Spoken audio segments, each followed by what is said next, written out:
مصطفى بلغ مقاصدنا واغفر لنا ما مضى يا واسع الكرم. محمد أشرف العرب والعجم محمد خير من يمشي على قدمه.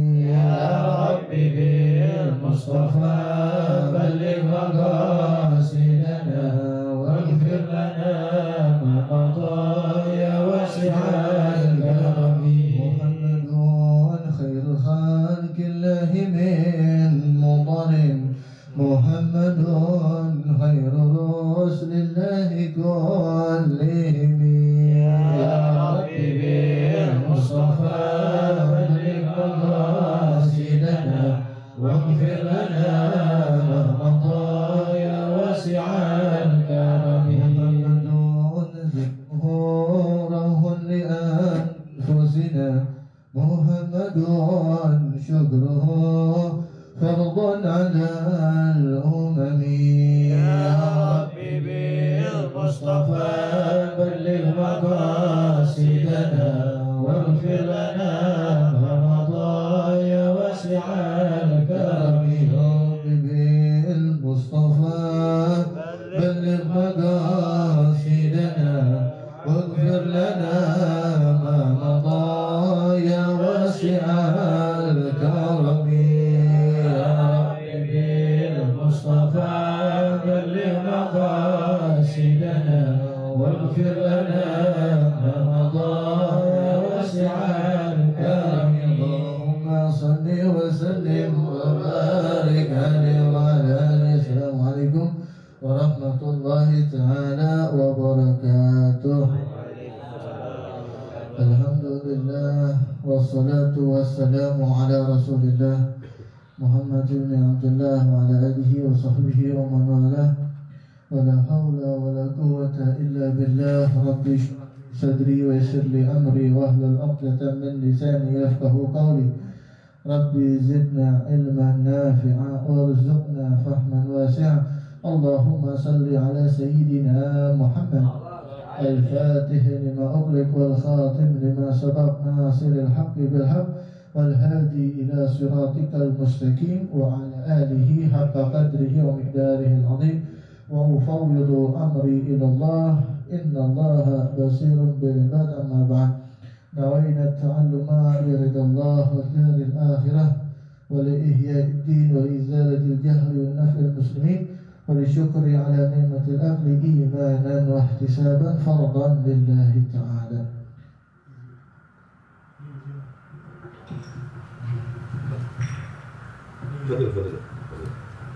Bismillahirrahmanirrahim.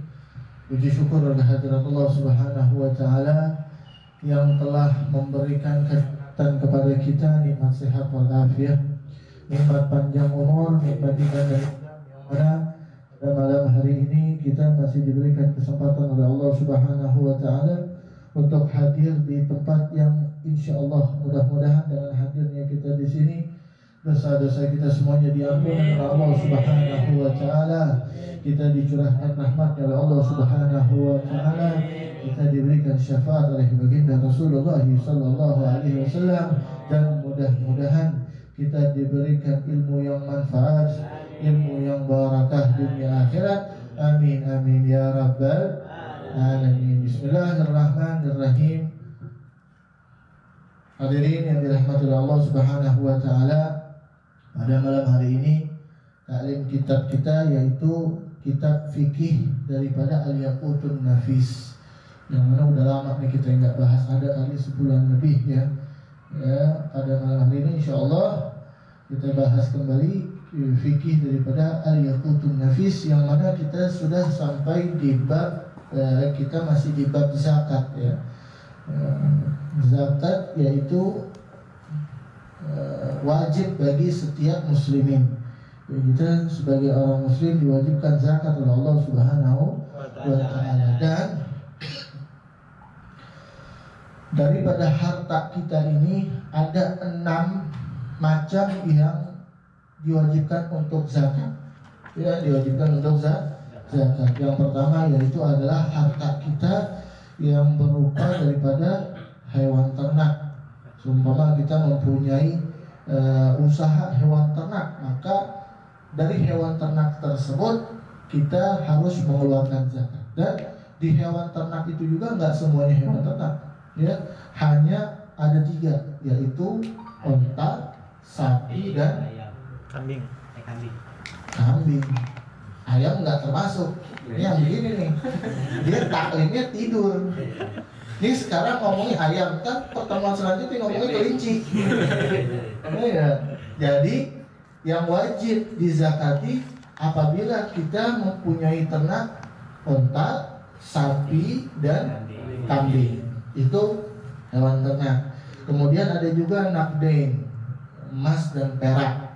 Emas dan perak yang kita kita simpen, kita nggak pakai.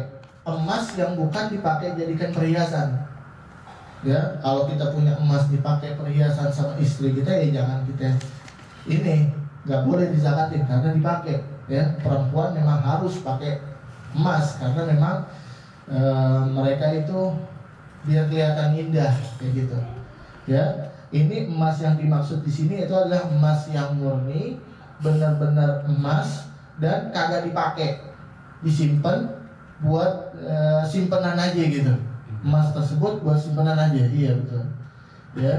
Jadi buat ditimbun doang tuh emas. Nah, kemarin udah dijelasin tuh sampai berapa kilo emas kita wajib keluar zakat, ya. Itu yang kedua. Emas dan perak, perak begitu juga sama. Kemudian yang ketiga, nah sekarang yang ketiga kita bahas, ya.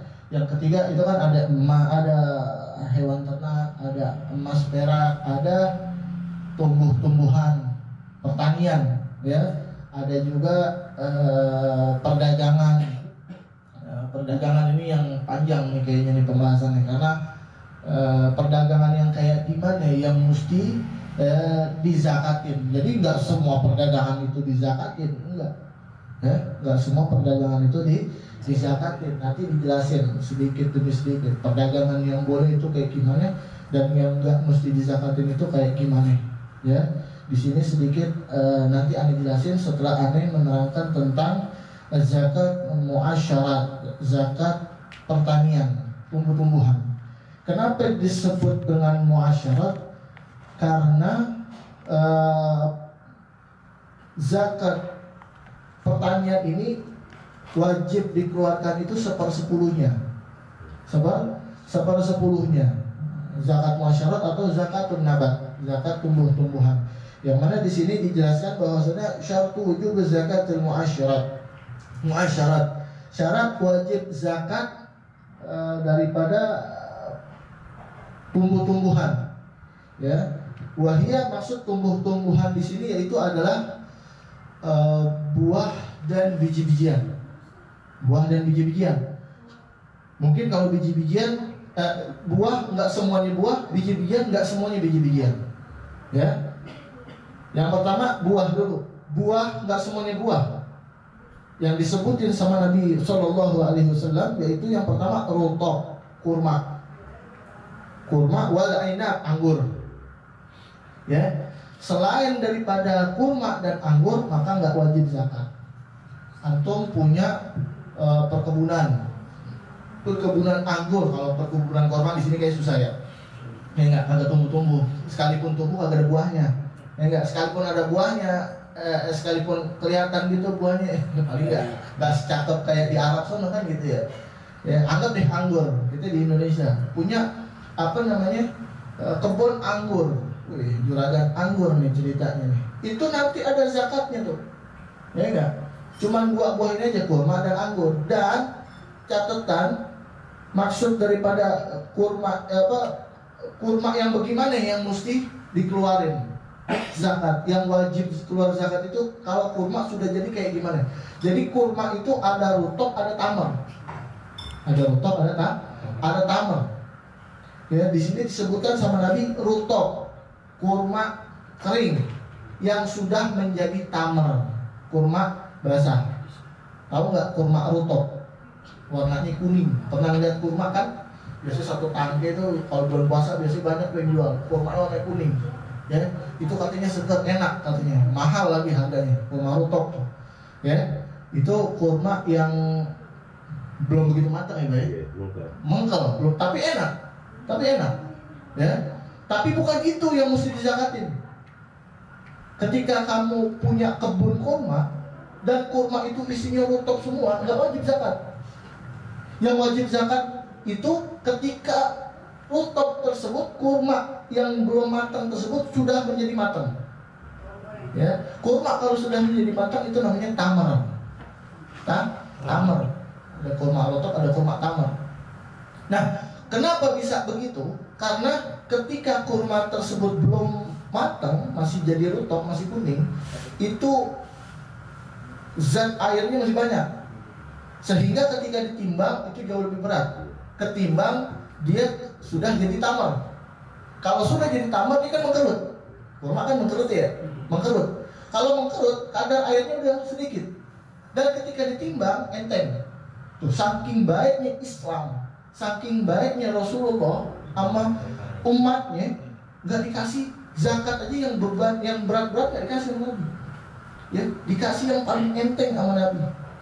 Padahal bisa aja Nabi bilang, ya rutop keluarin, padahal rutop mahal. Ya enggak? Rutop mahal, jauh lebih mahal daripada tamar. Rutop keluar bisa aja Nabi, tapi Nabi enggak, Nabi sayang sama umatnya. Jadi zakat kurma yaitu ketika kurma tersebut sudah menjadi matang. Sudah jadi matang. Begitu juga anggur. Anggur bukan anggur bentuk kayak begitu.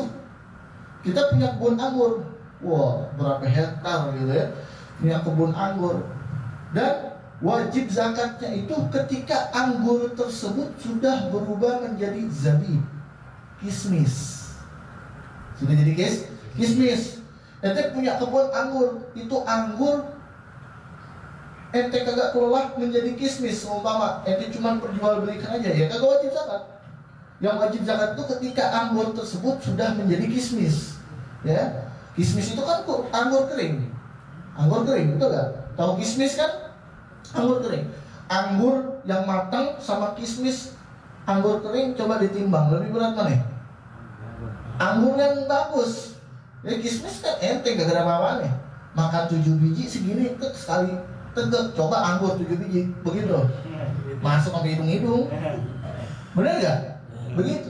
Jadi anggur zakatnya itu kalau sudah menjadi zabib, sudah menjadi daripada kismis. Ya, itu yang pertama. Jadi kalau selain daripada itu, nanti punya kebun apa aja selain daripada kurma dan anggur, maka nggak wajib zakat. Punya kebun rambutan, kagak wajib zakat. Ya enggak? Ataupun punya kebun duren, berhektar-hektar punya kebun duren, kagak wajib zakat, tapi wajib bagiannya. Wajib mau sini, taklim dong tangan kosong. Ya, canda. Ya, jadi selain daripada kurma dan anggur, maka itu nggak wajib dizakatin. Ya, jadi buah cuma 2 ini aja. Jadi kalau saya pakai tanya, kenapa kok cuma kurma sama anggur aja? Ini udah syariat, udah asal dari sononya. Nabi ngajarinnya kayak gitu. Ya, Nabi ngajarin kayak gitu, nggak usah pakai ditanya. Ya, asal muasal itu tidak perlu ditanyakan. Jelas? Jadi zakat muasyarat, zakat tumbuh-tumbuhan itu buah, yaitu buah kurma dan anggur. Kemudian wa ma yuqtatu halatal ikhtiyar, dan setiap apa-apa daripada makanan pokok yang digunakan dalam keadaan tidak darurat. Makanan pokok apa aja? Contohnya di sini ya banyak, di sini contohnya makanan pokok. Kalhintoh wa syair, ya seperti gandum, syair juga sama gandum. Ini antara gandum mungkin beda kelas ya. Kemudian wal urza, nasi beras wal surroh, jagung, ya itu kan makanan pokok, ya enggak? Makanan pokok, gandum, beras, jagung itu makanan pokok. Ketika kita punya kebunnya, kita punya lahannya, maka kita wajib tuh zakat. Nanti ada berapa batasannya, sampai berapa batasannya sehingga kita wajib keluar zakat, nanti abis ini kita jelasin. Jadi makanan pokok yang benar-benar bukan dalam keadaan darurat, ya, makanan pokok yang benar-benar bukan dalam keadaan darurat itu wajib dizakatin. Seumpama di satu negara dalam keadaan peperangan, sehingga makanan pokok di situ udah kagak karuan, sampai warga situ makan apaan aja seumpama gitu, sehingga warga situ bukan akan makanan pokok aja, tapi makan biji-bijian yang nggak tahu itu biji apa seumpama gitu, ya. Contoh kecilnya mau makan kuaci ataupun biji apa gitu, ya enggak, biji nangka, ya. Itu kan makan biji nangka, makan biji kuaci itu karena darurat, betul kan? Karena emang dalam keadaan peperangan dan nggak ada makanan pokok karena darurat. Nah, makanan yang karena darurat itu maka nggak wajib dizakatin. Ya, nggak wajib deh. Punya kebun bunga matahari, kan ada kuacinya tuh. Kuaci itu makanan darurat, ya, makanan darurat. Apakah kita kuaci itu makanan pokok kita? Bukan kan? Hebat orang yang makanan pokoknya kuaci. Jadi kan, makanannya hamster itu. Kuaci bukan makanan pokok, ya. Itu kuaci itu bisa dimakan mungkin ketika memang benar-benar darurat, nggak ada makanan sama sekali, ini dalam keadaan peperangan, makannya cuma kuaci doang buat bertahan hidup. Karena itu darurat maka nggak wajib dizakatkan. Selain daripada itu, contoh beras, jagung ataupun gandum, di sini disebutkan nanti biji-bijian juga, itu wajib dizakatin. Wajib dizakati. Juragan beras, juragan itu wajib tuh zakat tuh, wajib, nggak sembarangan. Karena setiap harta yang Allah titipkan itu bukan pure normal punya kita semua. Itu ada beberapa persen hak orang lain. Ya, kita jangan sombong, jangan angkuh ketika kita dititipkan harta oleh Allah Subhanahu wa Ta'ala. Di dalam Islam itu kita bukan dianjurkan untuk miskin dan dilarang untuk kaya, enggak. Silahkan kaya, miskin, silahkan. Yang terpenting itu bukan kaya dan miskinnya. Yang terpenting itu ketika kalian kaya, kalian tidak sombong. Ketika kalian kaya, kalian tidak pelit. Ketika kalian kaya, kalian tidak merendahkan orang lain. Itu yang terpenting, ya. Nabi nggak pernah bilang jangan jadi orang kaya, nggak pernah Nabi bilang kayak gitu. Silahkan jadi orang kaya. Sahabatnya Nabi orang kaya semua, rata-rata. Sahabat Nabi itu tajir kaya semua. Tapi dia pakai kekayaannya itu dengan berjuang di jalan Allah Subhanahu wa Ta'ala. Mereka menganggap ini harta bukan. Sekarang kayak begini, harta yang Allah titipkan di kita, apakah itu milik kita? Bukan, itu titipan dari Allah. Itu titipan dari Allah, dan di situ ada hak orang lain yang perlu kita keluarin, ya, yang perlu kita keluarin. Saya nggak punya usaha apa-apaan, usaha saya ini yang tidak wajib zakat. Jadi saya ngapain keluar zakat?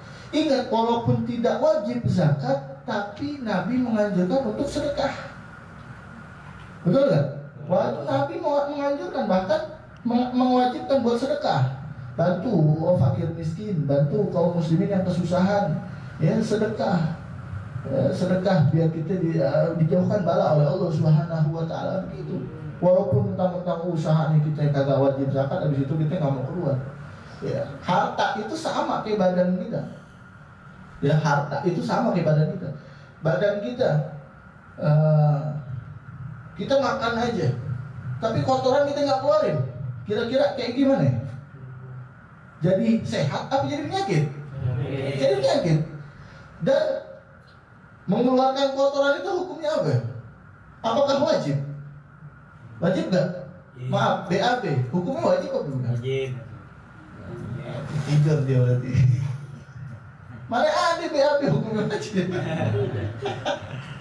Hukumnya mubah, boleh-boleh aja, silakan. Mau BAB terserah, mau enggak ya udah.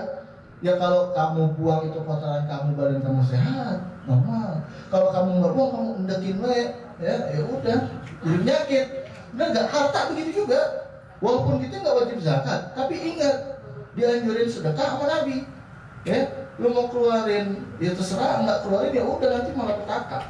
Kita nggak mau keluar sedekah, nggak pernah mau sedekah. Itu harta kita kasih empan anak bini kita, ya Allah, itu sama halnya ngasih makanan racun. Enggak, kasih makan racun, angkuh dirinya nggak mau zakat, nggak mau sedekah, sombong, ngapain sih sedekah? Kasih anak sama bini lebih manfaat.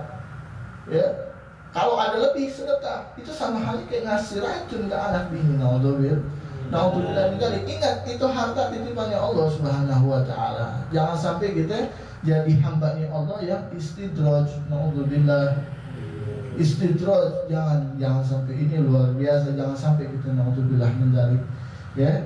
Makanya kata Nabi, kalau harta itu pengen berkah, ya, sering-sering sedekah. Bahkan ulama menggambarkan seperti ketika kita ingin menangkap ayam. Coba kita kalau mau nangkap ayam, apakah kita kejar ayam nih? Kita punya ayam. Kalau kita kejar, dia mungkinan dekat, apa mungkinan jauh? Mungkinan kecil jatuh. Ayam nggak karuan kemana-mana, enggak. Tapi kata ulama, kalau pengen nangkap ayam, pancing pakai beras. Enggak. Pancing pakai beras, datang tuh ayam, makan beras, ya, ambil ayamnya. Begitu juga dunia. Kita pengen berkah, pengen dapat dunia, ya, pengen dapat dunia yang berkah, pancing dengan sedekah. Jangan cuma tergila-gila ngejar dunia. Wah, jalan pagi, pulang pagi lagi kerja segala macam, sampai dia ninggalin ibadahnya kepada Allah. Naudzubillah min dzalik. Tujuannya cari rezeki sampai dilupa sama yang ngasih rezeki siapa. Kan lucu ya, nyari rezeki tapi dia tinggalin yang ngasih rezeki. Ya, nggak masuk di akal aja gitu. Enggak. Cari rezeki, kemudian jangan lupa sedekah, ya, kasih banyak orang fakir miskin di sekitar kita. Ya, dan kata Nabi SAW, sedekah yang paling afdal yaitu kepada keluarga, ya, kepada adik ataupun kakak, ya, kepada ayah, ibu, nenek, kakek, ya, kepada keluarga dulu, sanak kerabat, ya, sepupu, paman, segala macam. Keluarga udah pada orang kaya semua, baru orang terdekat, tetangga kita lihat yang kekurangan mana kita kasih, kita bantu. Kayak begitu. Jangan keluarganya belangsang, hidupnya kesusahan, buat nyari makanannya susah, orang lain kita tolongin. Ini keluarga yang lebih penting. Banyak yang begitu, ya, keluarganya membutuhkan, ya, dia bukan tolongin tapi dia sibuk nolongin orang lain. Ini salah. Ini bukan yang diajarkan sama Rasulullah Sallallahu Alaihi Wasallam. Perhatikan dulu daripada saudara-saudara kita, ya, dalam urusan ingin bersedekah, ya. Tapi kalau ke para zuriyahnya Nabi Muhammad itu nggak boleh sedekah, ya, kepada ahlul bait Rasul, kepada cucu-cucunya Rasulullah, Habib-habib tuh, itu nggak boleh sedekah, diharamin sama Nabi, ya. Makanya kalau ketemu Habib ataupun apa mau ngasih duit, jangan ngomong sedekah, Habib sedekah.